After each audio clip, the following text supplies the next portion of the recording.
Jadi berwirausaha adalah suatu kegiatan usaha yang melibatkan kemampuan seseorang untuk melihat sebuah kesempatan-kesempatan usaha yang kemudian mengorganisirnya, mengatur, lalu mengambil resiko dari usaha tersebut, lalu mengembangkan usaha yang diciptakan tersebut guna meraih sebuah keuntungan.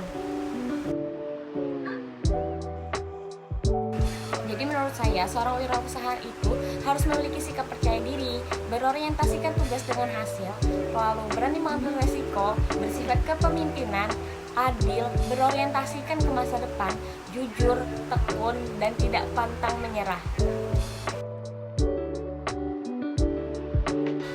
Oke, jadi good cost merupakan sebuah pengeluaran yang kita keluarkan namun memiliki dampak baik atau berguna bagi kita. Misalnya membeli buku pelajaran, membeli seragam sekolah, membeli alat tulis, dan sebagainya. Sedangkan bad cost ini kebalikannya, yaitu merupakan sebuah pengeluaran yang kita keluarkan untuk hal-hal yang kurang berguna bagi kita. Contohnya seperti belanja, terus uang sewa angkot, terus membeli barang-barang yang tidak berfungsi, tidak seharusnya kita miliki. Jadi entrepreneur berpikir bahwa ada kesempatan yang dapat dimanfaatkan dari ketersediaan sumber daya di sekitarnya atau memanfaatkan sumber daya yang ada.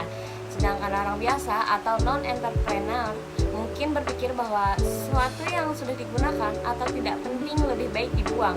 Tetapi beberapa orang atau entrepreneur memiliki sudut pandang lain. Biasanya mereka berpikir untuk memanfaatkannya dan dijadikan sesuatu yang bisa dijadikan uang. Dan entrepreneur itulah orang yang memiliki jiwa kewirausahaan yang sangat tinggi. Cash flow quadrant adalah suatu diagram yang menggambarkan cara setiap individu dalam memperoleh penghasilan.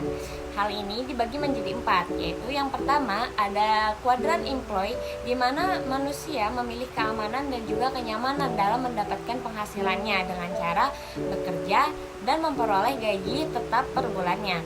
Kemudian yang kedua yaitu ada kuadran S atau self-employed business. Dalam hal ini biasanya memiliki arti pada mereka yang sudah mempunyai usaha dan mengerjakan jenis usahanya sendiri seperti desainer atau dokter.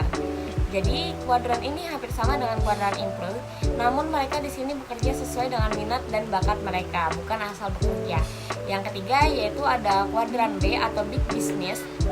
Tingkat keseriusan dari para pembisnis dalam jenis self-employed business nantinya akan terus meningkat dan membawa mereka pada level kuadran B atau big business, di mana mereka yang termasuk dalam jenis big business merupakan para pembisnis dari perusahaan besar yang di dalamnya memiliki 500 lebih karyawan hingga lebih banyak daripada itu.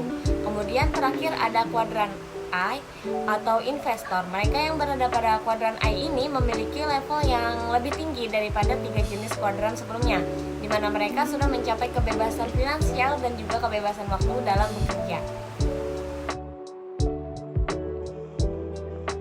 Jadi dalam berwirausaha kita harus mampu berpikir kreatif dan inovatif karena zaman itu terus berkembang dengan segala masalah-masalah yang tidak bisa diperbaharui dengan cara lama, dan tren-tren baru pun terus bermunculan. Maka dari itu, terkadang usaha yang sama tidak akan bertahan lama. Maka kita juga perlu inovasi dan kreativitas untuk menjadikan sebuah usaha bertahan lama.